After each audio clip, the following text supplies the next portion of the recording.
आप देख रहे हैं इंडिया टीवी। आपके साथ मैं हूं मीनाक्षी जोशी। नमस्कार, मैं हूं अमित पालित। सुबह के 9 बजे हैं और हम आपके लिए लेकर हाजिर हैं सुबह 9 बजे की 9 बड़ी खबरें। आज हम आपको बताएंगे आंदोलन कर रहे किसानों से वार्ता फेल होने के बाद अब आगे क्या है, सरकार का प्लान क्या है, किसान आंदोलन में क्यों आया चीन पाकिस्तान का नाम और बंगाल में चुनाव से पहले ममता बनर्जी के रिपोर्ट कार्ड में क्या है।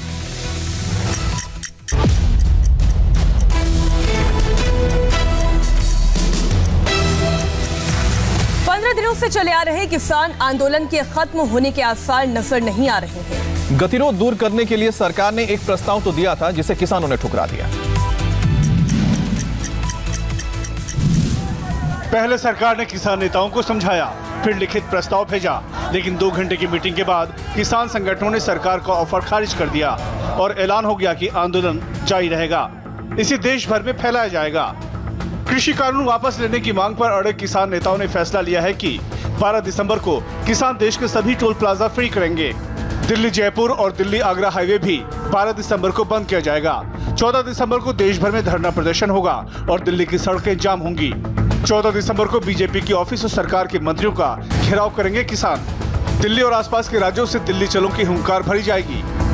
जो सरकार की ओर से प्रपोजल आई है, हम सब ने फैसला किया है, उसको देखा है, उसको हम पूरी तरह से रद्द करते हैं। अगर सरकार द्वारा कोई प्रपोजल भेजती है तो उसके बारे में विचार करेंगे। आंदोलन और तेज किया जाएगा और एक के बाद एक हम दिल्ली की सड़कों को जाम करते जाएंगे और पूरे देश में आंदोलन किस प्रकार से गतिमान हो उसके लिए सारे प्रयास किए जाएंगे।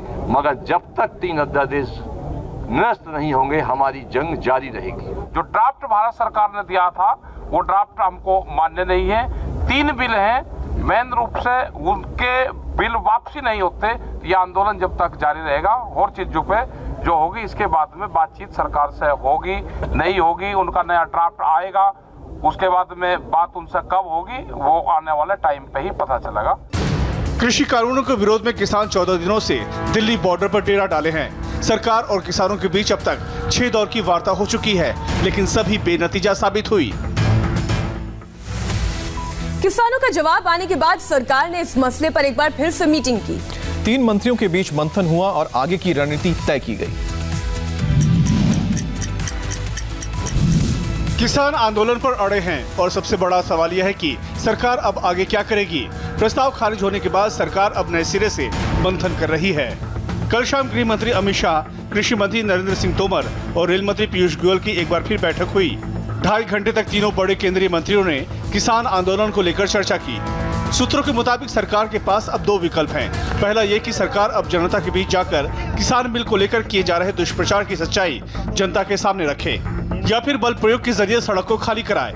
सरकार के पास बल प्रयोग का विकल्प इसलिए भी है क्योंकि सुप्रीम कोर्ट ने भी CAA NRC पर सुनवाई के दौरान कहा था कि लंबे समय तक सड़कों को घेर कर नहीं रखा जा सकता।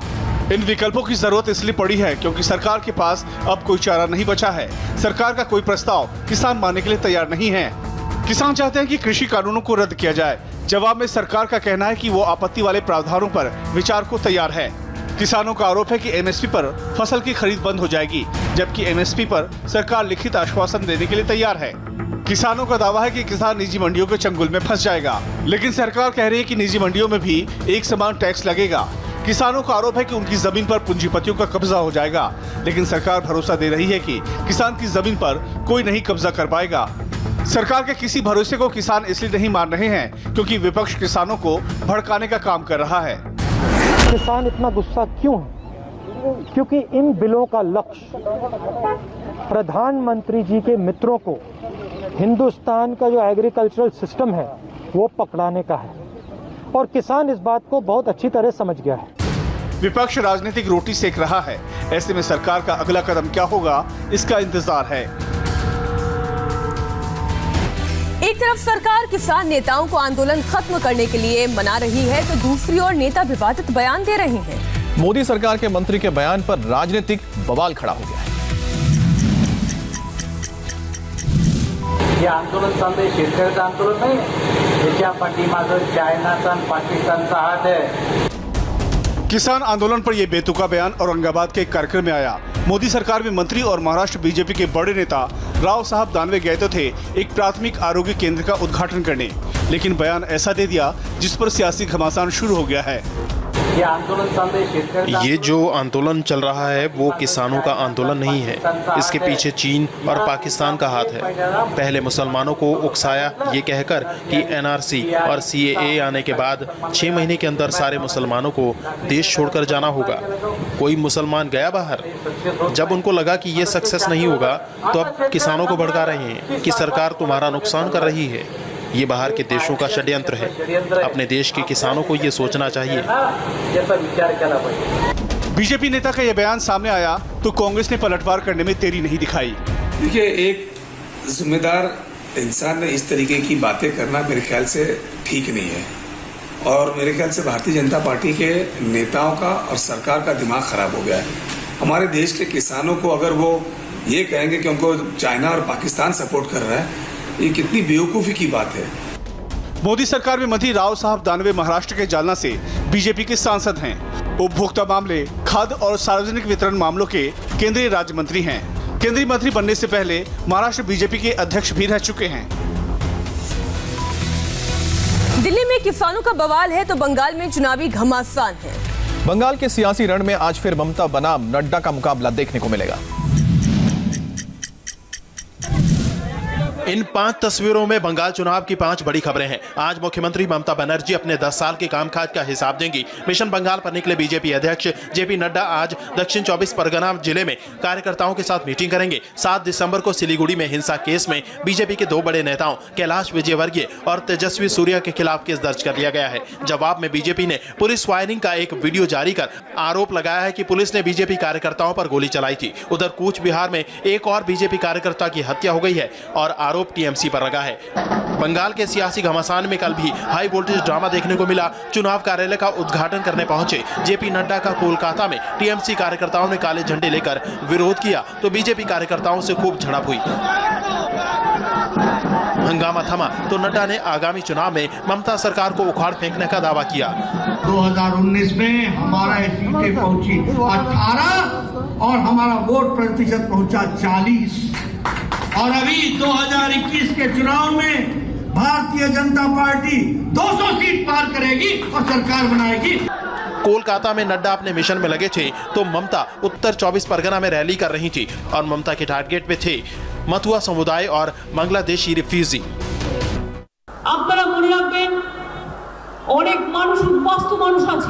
आप लोग याद रखिएगा, यहाँ बहुत लोग रिफ्यूजी हैं। उस पार बांग्लादेश के हैं, इस तरफ भारत के। उस पार से बहुत लोग भारत में आए हैं। आप लोग रिफ्यूजी होकर आए हैं, लेकिन हमने बहुत आदर के साथ आपको ग्रहण किया है।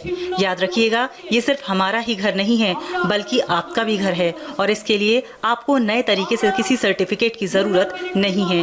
बंगाल के चुनावी घमासान में आज भी ममता बनर्जी और नड्डा के बीच जमकर जुबानी जंग होनी है। देश में एक नया संसद भवन अब देश को मिलने वाला है। लोकतंत्र के नए मंदिर की पहली शिला का पूजन प्रधानमंत्री मोदी करेंगे। 100 साल बाद देश को नया संसद भवन मिलने वाला है। प्रधानमंत्री मोदी दोपहर 1 बजे अपने इस ड्रीम प्रोजेक्ट का शिलान्यास करेंगे और वर्ल्ड क्लास पार्लियामेंट की नई बिल्डिंग आज से बननी शुरू हो जाएगी। नए संसद भवन के लोकसभा में 888 सीट, राज्यसभा में 326 सीट और एक साथ 1224 सदस्यों के बैठने की व्यवस्था होगी। पुरानी संसद के पास ही उसके आगे खाली पड़ी पार्किंग वाली जगह पर ट्रायंगल स्ट्रक्चर में नई संसद बनाई जाएगी। नया पार्लियामेंट आधुनिक डिजिटल और वाईफाई से लैस होगा। यहाँ अधिकतर ऑफिस पेपरलेस होंगे। दिल्ली में भूकंप के झटकों का खतरा देखते हुए इसे अर्थक्वेक प्रूफ भी बनाया जा रहा है। नई इमारत 64,500 वर्ग मीटर में फैली होगी। इनमें से 16,921 वर्ग मीटर का इलाका अंडरग्राउंड होगा। नई बिल्डिंग में भी 3 फ्लोर होंगे, एक ग्राउंड फ्लोर जबकि 2 मंजिल उसके ऊपर होंगे। आसमान से देखने पर नया संसद भवन 3 रंगों की किरणों वाला होगा। सांसदों के बैठने की व्यवस्था और सिटिंग अरेंजमेंट ज्यादा आरामदायक होगा। 2 सीटर बेंच होगी, यानी एक टेबल पर 2 सांसद ही बैठ सकेंगे। विश्व की सबसे बड़ी लोकतांत्रिक संस्था होने के कारण इसको बनाते समय भी ये दृष्टिकोण रखा गया है कि विश्व के जितने भी लोकतांत्रिक देश हैं को करारी हार का सामना करना पड़ा है।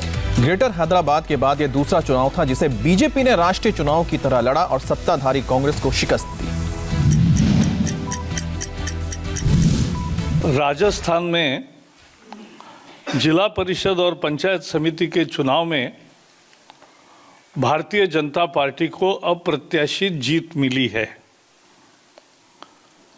जिला परिषद के इस चुनाव में पूरे राजस्थान के ग्रामीण इलाकों के मुख्यतः किसान 2.5 करोड़ वोटर थे और उनका ये फैसला है। केंद्रीय मंत्री प्रकाश जावड़ेकर के बयान से साफ है कि किसान आंदोलन के बीच राजस्थान पंचायत चुनाव में बीजेपी को मिली जीत कितनी अहम है। राजस्थान में कांग्रेस की सरकार है, बावजूद इसके जिला परिषद और पंचायत चुनाव में कांग्रेस को शिकस्त मिली और बीजेपी को जीत।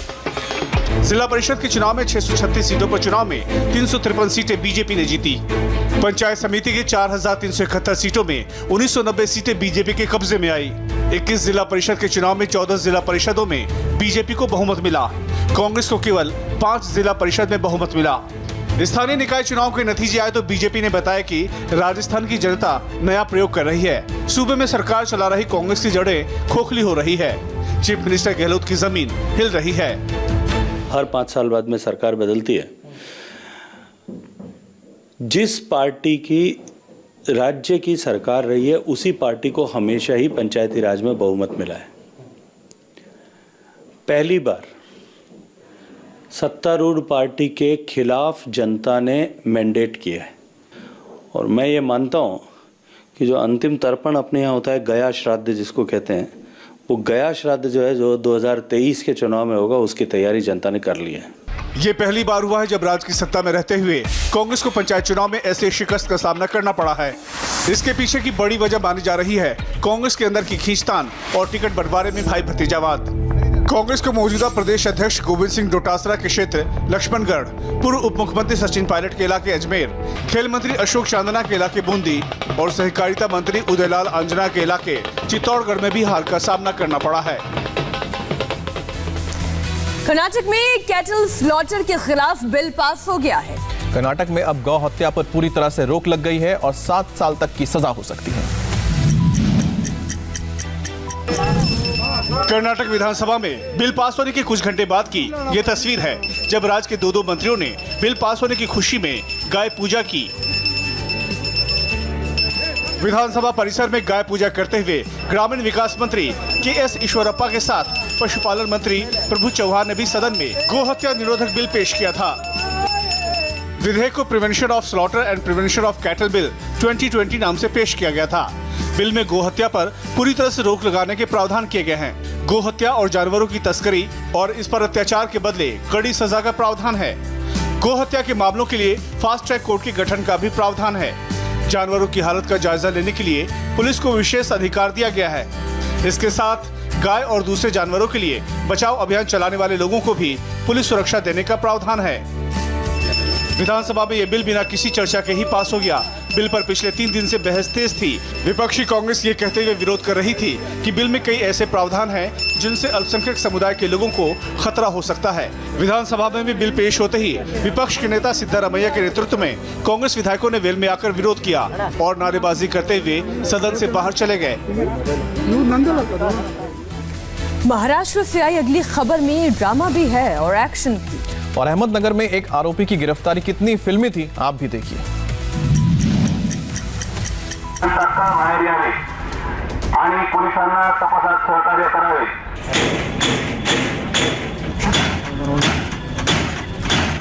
अहमदनगर पुलिस की माइक से ये अनाउंसमेंट रॉबरी केस के एक आरोपी लॉरेंस दोराई स्वामी के लिए है जो इस घर में छिपा है। फिल्मी स्टाइल में पुलिस ने पहले पूरे मकान को चारों तरफ से घेर लिया और सरेंडर करने की अपील शुरू की। पुलिस के आने की खबर मिलते ही शातिर आरोपी लॉरेंस दोराई स्वामी ने अपने घर के दरवाजे अंदर से लॉक कर लिए थे। पुलिस ने बार-बार सरेंडर करने की अपील के बावजूद आरोपी घर से बाहर नहीं निकला। पुलिस ने आखिरकार घर का दरवाजा तोड़ने का फैसला किया। पुलिस ने छेनी हथौड़ी की मदद से लोहे के दरवाजे को तोड़ना शुरू किया।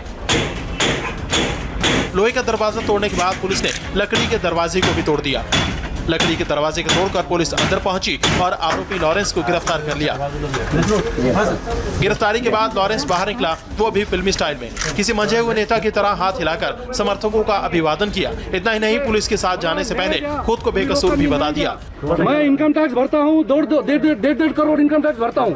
दरअसल कुछ दिन पहले अहमदनगर सोलापुर हाईवे के टोल नाके पर लूटपाट की वारदात हुई थी। उसी मामले में लॉरेंस दोराई स्वामी फरार था। बुधवार शाम पुलिस को लॉरेंस के अपने बंगले में मौजूद होने की खबर मिली थी, जिसके बाद अहमदनगर सिटी डीएसपी विशाल ढूमे पूरी टीम के साथ पहुंचे और आरोपी को गिरफ्तार कर लिया। देश में आने वाली कोरोना की 3 वैक्सीन का इंतजार और लंबा खिंच सकता है। सीरम, फाइजर और भारत बायोटेक की कोरोना वैक्सीन को इमरजेंसी इस्तेमाल के लिए अभी मंजूरी नहीं मिली है।